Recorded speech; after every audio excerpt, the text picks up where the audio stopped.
merci chers internautes, hein, vous tous ceux qui nous suivez depuis maintenant plusieurs mois, je dirais comme ça, hein, sur les plateformes numériques d'actualité.cd.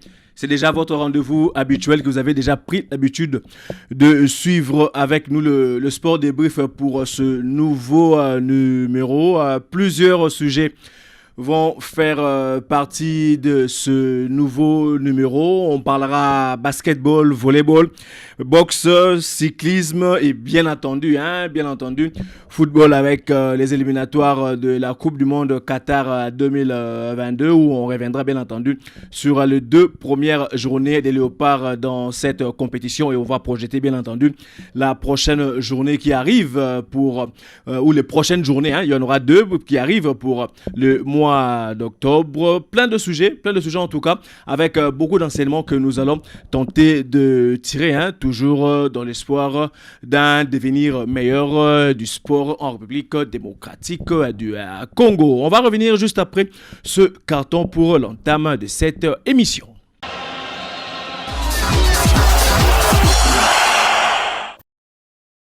Voilà, de retour sur ce plateau pour commencer donc cette émission. On va parler basketball. Les Léopards basketball, messieurs de la République démocratique du Congo, étaient il y a quelques semaines au Rwanda pour disputer la Coupe d'Afrique de Nations qu'on appelle communément l'Afro-Basket. Ça n'a pas été, tout simplement. Voilà, il faut dire les choses telles qu'elles sont. Les Léopards ont été sortis au premier tour.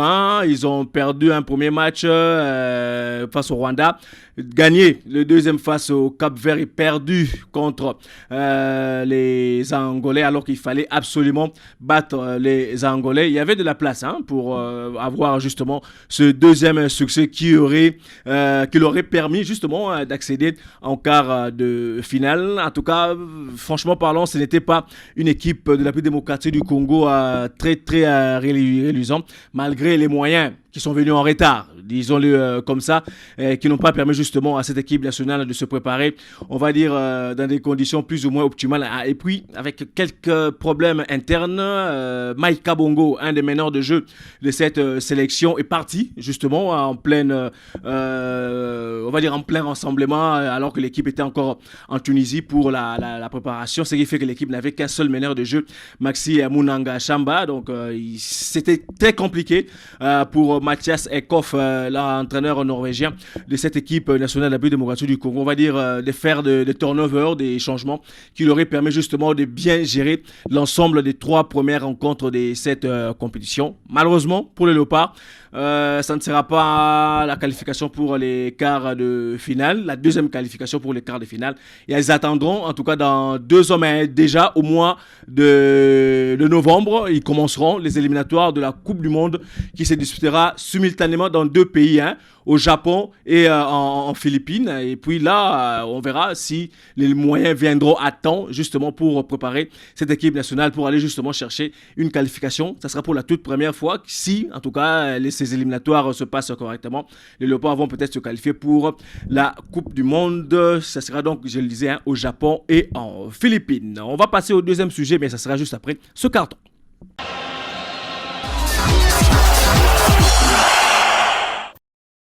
Voilà, de retour sur ce plateau, on va aborder la grosse page volleyball, la Coupe d'Afrique des Nations qui se dispute du côté toujours du Rwanda. L'Afro-Basket, c'était au Rwanda. Là maintenant, la CAN de volleyball, c'est au Rwanda dans les deux versions. C'était les messieurs qui avaient commencé les Léopards volleyball messieurs qui ont fait, je dirais pas grosse sensation ou grosse impression.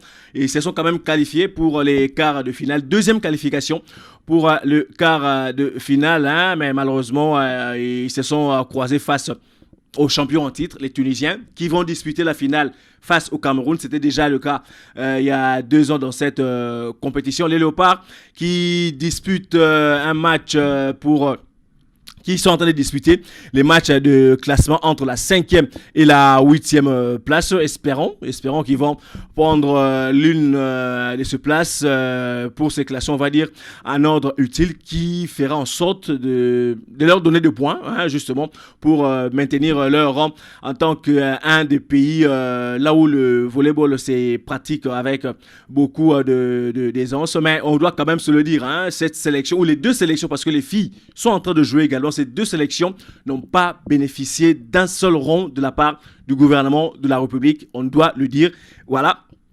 Quand tout va bien, quand le gouvernement donne des moyens pour les autres sélections, on le dit, on dit bravo. Mais là, une sélection ou deux sélections nationales sont en train de disputer une Coupe d'Afrique de Nations, mais elles n'ont reçu aucune aide de la part du gouvernement. C'est quand même assez étonnant qu'on favorise certaines disciplines au détriment des autres. Ça se comprend pas, alors que cette équipe nationale, surtout pour les messieurs, est arrivée quand même en quart de finale. Il fallait quand même les féliciter. Malheureusement, ça ne sera pas le cas. Les filles également sont en train de disputer le premier tour. Hein, donc, on espère qu'elles feront quand même quelque chose de bien. Et pourquoi pas essayer de passer le premier tour. Mais ça sera quand même assez difficile parce que le groupe dans lequel elles sont, c'est quand même assez compliqué. Mais elles se battront. Ce sont des léopards. Elles se battront pour essayer d'atteindre justement les quarts de finale et essayer d'aller le plus loin possible. On va vous proposer les quelques extraits d'une rencontre des léopards, messieurs de la République démocratique du Congo, à titre d'illustration tout simplement. Et on reviendra juste après pour continuer à cette émission.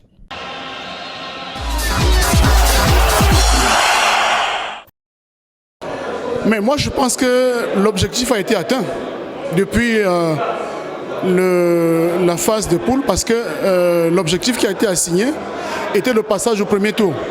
Maintenant, après le passage au premier tour, on a essayé de pousser pour faire un peu plus. Au-delà, à défaut de le faire, je crois que les gars ont profité de jouer encore des matchs qui leur ont permis de mûrir encore et de grandir un peu dans le jeu. C'est le cas par exemple d'un match comme celui-ci, 7e, 8e place, où il était même question beaucoup plus de donner la chance aux jeunes de s'exprimer. Quel que soit le cas, vous avez vu par exemple que beaucoup des anciens qui ont eu à jouer dès le début, qui jouaient pratiquement tout, étaient derrière. Parce que ici, c'est vrai, on peut gagner un match, mais aussi ce qu'on gagne, c'est l'expérience que les jeunes ont. Donc ça ne servait à rien de maintenir les vieux au terrain, alors qu'il y a des jeunes qui ont besoin d'avoir de l'expérience. Ok, même si on perdait le match, le plus important pour nous, c'était beaucoup plus l'avenir. Donc on a misé là-dessus sur deux plans, la performance, mais aussi l'avenir. Mais n'oubliez pas que je n'ai même pas eu le temps de faire la prospection. C'est-à-dire que je me suis contenté de ce qu'il y avait. Et en réalité, l'entraînement est foncièrement et fondamentalement adaptatif. On s'adapte à ce qu'on a. Mais je crois que avec ce que j'ai vu ici, avec le niveau que j'ai vu ici, et surtout que ma mission avec la fédération se situe dans le temps, je crois que nous avons pris la mesure exacte de ce qu'il faut. Le service de la communication a enregistré les matchs et j'ai aussi, avec mon tissu relationnel, réussi à piger quelques matchs de gauche à droite. Et il est important de disséquer tous ces matchs, de voir comment nous jouons, de mesurer notre niveau réel par rapport aux adversaires, mais de miser beaucoup plus sur les jeunes qui vont prendre la relève.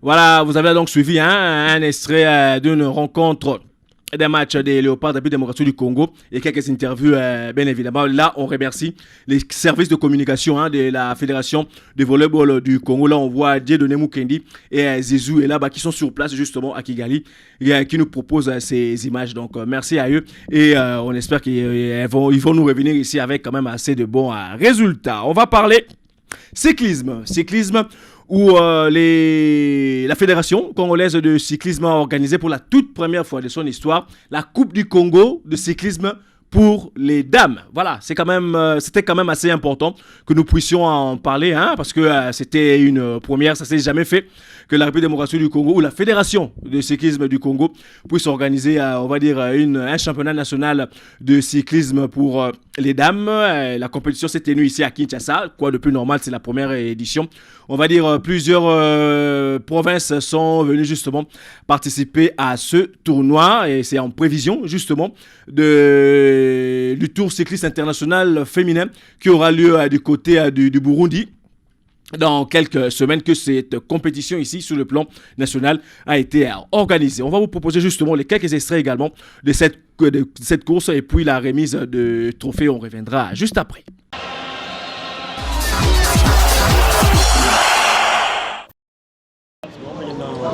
Elle s'appelle Ekodi Alengo Hita. Le prix est mis par les représentants de la deuxième accompagné par Madame Maria Chapo. Nyama lisusu. Donc comme c'est l'unique dame en cyclisme, raison pour laquelle l'associé à remettre Priona.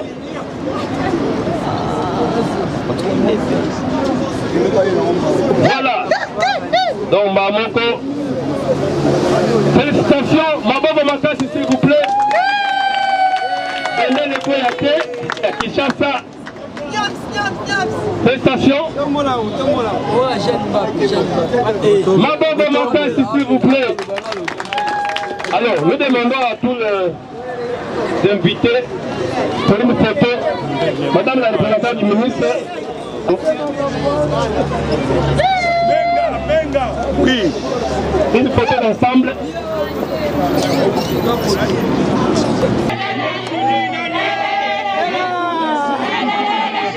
Photo.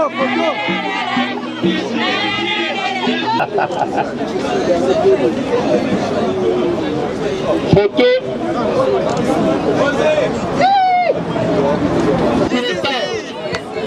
Adressé un mot de remerciement, même si ce n'est pas avec nous, le président de la Fédération.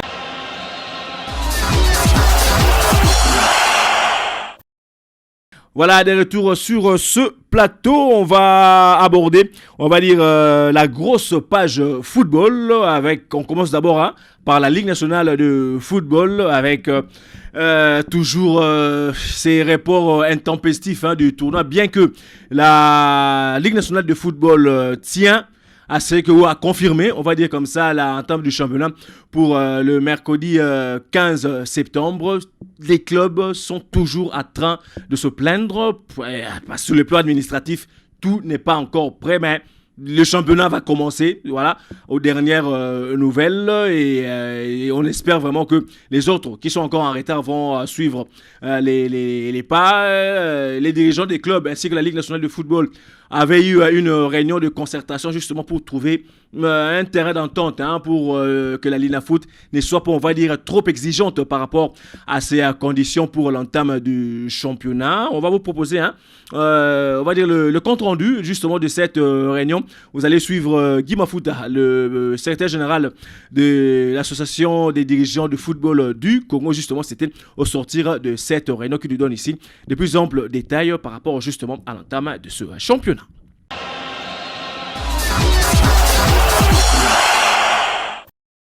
Il faut d'abord préciser que c'est une activité normale pour une association qui vit et que la DEFCO a pour objectif aussi de faire développer le football au Congo. Donc nous sommes de ceux qui pensent qu'il faut un bon championnat. Là nous sommes réunis à la suite du communiqué publié par la Ligue Foot et nous avons abordé les points essentiels. En conclusion, nous avons résolu à ce que nous puissions dès demain adresser une correspondance à nos partenaires parce que les relations qui nous lient sont des relations de partenariat. Nous allons adresser une correspondance dès demain pour solliciter des échanges afin que nous puissions avoir un championnat serein qui soit dans le sens du développement de notre football. Donc il y a eu beaucoup de résolutions qui sont réservées à nos partenaires pour qu'ensemble qu'on puisse dégager un consensus pour une reprise harmonieuse et sereine du championnat. Non, nous sommes constants. Ce qui est bien, c'est qu'il y a des mouvements. Il y a eu un pas vers ce que nous avions demandé. Vous savez qu'il y a un calendrier, du moins une date pour les élections qui est connue. Ça, c'est déjà une bonne chose. Comme je l'ai dit en amont, nous sommes là pour le développement du football. La DEFCO n'est pas là pour bloquer. Mais nous voulons que les choses se passent conformément à nos textes. Il y a une date qui a été annoncée, ce qui nous permet aujourd'hui, ensemble avec le partenaire, de dégager un consensus pour une reprise du championnat. Aujourd'hui, il y a eu beaucoup de clubs qui étaient présents et d'autres ont envoyé des messages pour dire qu'ils souscrivaient ils ont donné leur point de vue par rapport au point à l'ordre du jour. Je crois qu'ensemble, nous sommes plus qu'unis. Ce qui est aussi bien, c'est que nous avons le même esprit. Nous avons la cohésion au sein de nous. Tout ce qui a été dit ici, certains clubs qui n'étaient pas présents, dont Mazembe, dont Lupopo et d'autres, ont envoyé leur point de vue que nous avons intégré dans les résolutions que nos partenaires pourront avoir la première dès qu'ils nous auront fixé la date de cette réunion. Nous voulons avoir des échanges avec notre partenaire, les organisateurs, et lors de ces échanges, nous allons aborder toutes ces questions. Mais retenez que la DEFCO n'est pas là pour bloquer le championnat, nous sommes là pour le développement de notre football.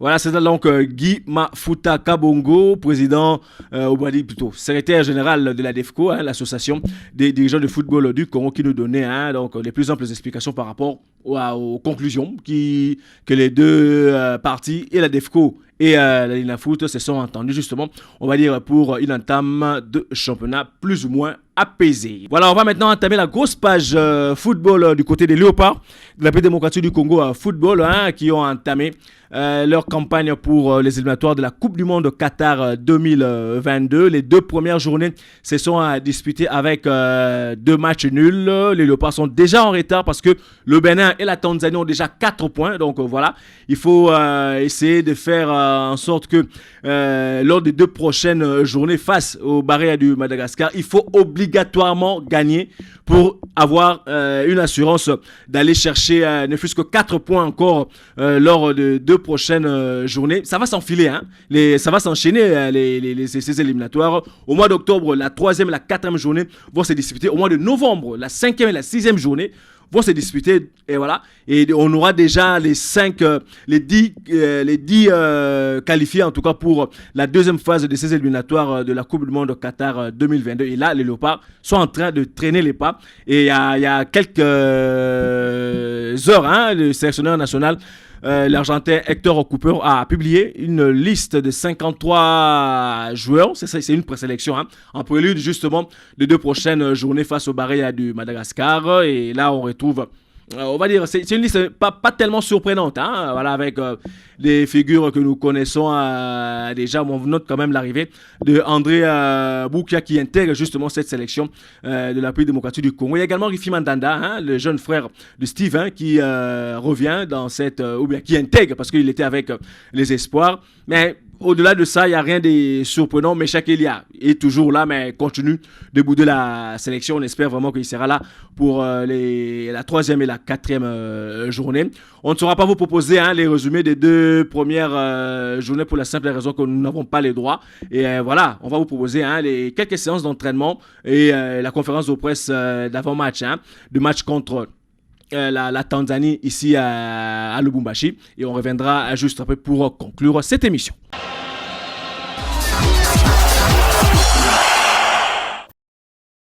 La période de qualification est encore longue. Nous avons un match demain face au Bénin à préparer. C'est vrai qu'on aurait aimé démarrer différemment le premier match des qualifications face à la Tanzanie. Il y a eu des choses qui ont été très bonnes aussi durant ce match-là. Il faut pas tout balayer. Nous avons fait des petites erreurs que nous allons corriger ensemble encore dans des séances vidéo. Et puis aujourd'hui, nous avons aussi travaillé certains points. Donc nous sommes prêts pour le match de demain. Ça va être un match différent face à une équipe du Bénin qui est aussi en confiance après la première victoire. Donc nous sommes aussi confiants pour ce deuxième match. On aurait forcément aimé jouer à une heure plus confortable. Je pense que les Béninois aussi auraient préféré peut-être jouer à une heure un peu plus confortable, où il fait un peu meilleur. Mais l'horaire a été décidé, donc aujourd'hui nous devons faire avec. Donc nous allons jouer à 14h et nous n'avons pas le choix. On va jouer.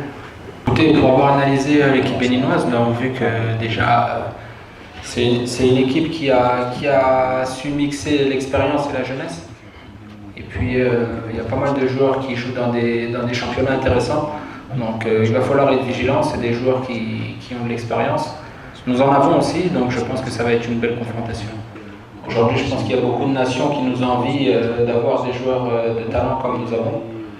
À nous d'en profiter, à nous d'en faire bon escient. Des joueurs comme Dieu merci Mbokani, c'est des joueurs que nous devons garder avec nous. Nous devons les rappeler régulièrement parce qu'ils nous apportent beaucoup de bien, d'un point de vue d'expérience, mais aussi d'un point de vue comptable. On a vu que dans le premier match, c'est lui qui débloque le score. Donc ça montre qu'il est toujours en forme et on va avoir encore besoin de ce genre de joueurs.